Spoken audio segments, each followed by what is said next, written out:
ଆପଣ ଏଠି? ସେ ସୁଭଦ୍ରା ଆଉ ସମ୍ରାଟ ଏ ଦିଟା କୋଉଠି ଅଛ? ସମ୍ରାଟ ଫୋନ ଲୋକେସନ ତ ଏଇ ଜାଗା ଦେଖଉଛି। କୋଉ ସୁଭଦ୍ରା? କିଏ ସମ୍ରାଟ? ଏଠି କେହି ନାହାନ୍ତି। ଏଇଟା ମୋ ଆଶ୍ରମ। ଦୟାକରି ଆପଣ ମାନେ ଏଠୁ ଯାଆନ୍ତୁ। ଯିବୁ ତ ହେଲେ ସେ ଦିଟା ଯାକଙ୍କୁ ଆଉ ତା ସହିତ ତମକୁ ବି ସାଙ୍ଗରେ ନେଇକି ଯିବୁ। କାହିଁକି ନା ତମେ ସେ ଦିଟା ଯାକଙ୍କୁ ଏଇ ଆଶ୍ରମରେ ଏଇଠି ଆଶ୍ରୟ ଦେଇଛ। ଚାଲ ଭଲକରି ଦେଖ କୁଟୀର ଭିତରକୁ କାହିଁ ଯାଉଛନ୍ତି? ଅଛନ୍ତି କିଏ ନ ଅଛନ୍ତି ସବୁ ଏବେ ଠିକ ଜଣା ପଡୁଛି। ବିଶ୍ୱାସ କରନ୍ତୁ କେହି ନାହାନ୍ତି ଏଠି।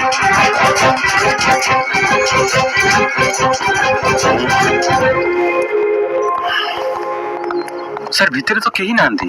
ନାହାନ୍ତି? ନା ସାର୍। ବାବା ଭଲରେ ଭଲରେ କହିଦିଅ ସେ ଦି ଜଣ ଅଛନ୍ତି କୋଉଠି? ଆଜ୍ଞା ମୁଁ କହୁଛି ପରା ଏଠି କେହି ବି ନାହାନ୍ତି। ଆରେ ଲାଗୁଛି ସେ ଦିଟାକୁ ସେଇପଟେ ଯାଉଛନ୍ତି।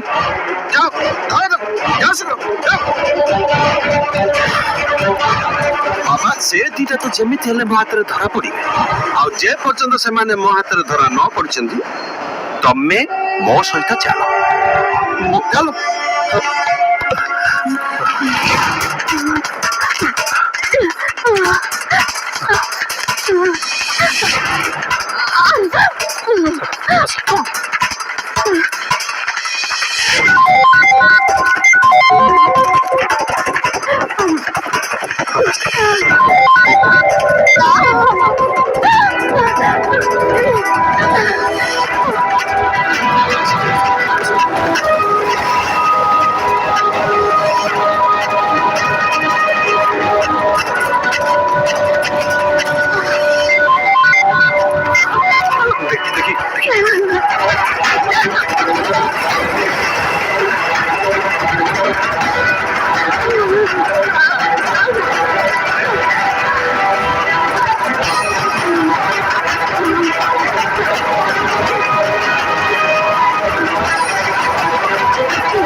ଶୁଣ ବାବା ଯେ ପର୍ଯ୍ୟନ୍ତ ସେ ଦିଟା ଧରା ନ ପଡିଛନ୍ତି ସେ ପର୍ଯ୍ୟନ୍ତ ତମେ ଏଇଠି ରହିବ ମୋ ପାଖରେ।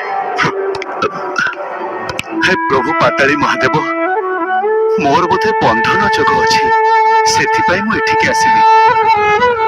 ମୋ ସୁଭଦ୍ରା ଓ ଅଭି ପାଇଁ ମୁଁ ସାରା ଜୀବନ ଏଠି ରହିବାକୁ ରାଜି ଅଛି। ବାସ୍ ତାଙ୍କର କିଛି ନ ହଉ। ତାଙ୍କୁ ସୁରକ୍ଷା ଦିଅ ପ୍ରଭୁ, ତାଙ୍କୁ ସୁରକ୍ଷା ଦିଅ। ତାଙ୍କର ଯେମିତି କିଛି ନ ହଉ।